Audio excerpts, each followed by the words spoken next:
বিআন্না লাহুমুল জান্নাহ। একটু সবাই বলি না আল্লাহু আকবার। আর একটু জবান খুলে বলি না। যে লোকটা নামাজ পড়লো সে ইসলামের ভিতরে আছে, দ্বীনের ভিতরে আছে। রোজা রাখলো, দ্বীনের ভিতরে আছে। হজ করলো, দ্বীনের ভিতরে আছে। যাকাত দিল, দ্বীনের ভিতরে আছে।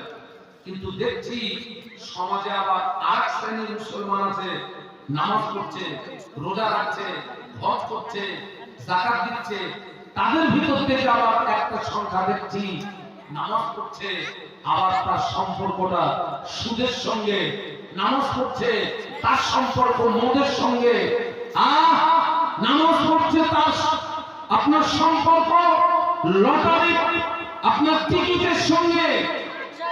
ও দিনকে ধ্বংস করছে, ইসলামকে ধ্বংস করছে।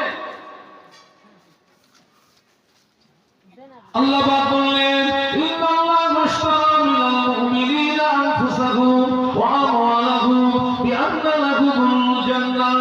আল্লাহ বললেন নিশ্চয় আমি কিনে নিয়েছি, ক্রয় করে নিয়েছি মিনাল মুমিনিনা মুমিনদের কাছ থেকে, আনফুসাহুম তাদের জীবনকে, ওয়া আমওয়ালাহুম তাদের মাল সম্পদকে, বিআন্না লাহুমুল জান্নাহ জান্নাতের বিনিময়।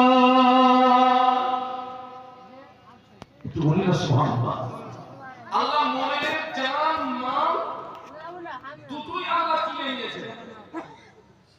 কিসের বিনিময়? জান্নাতের বিনিময়। প্রশ্ন আসতে পারে আল্লাহ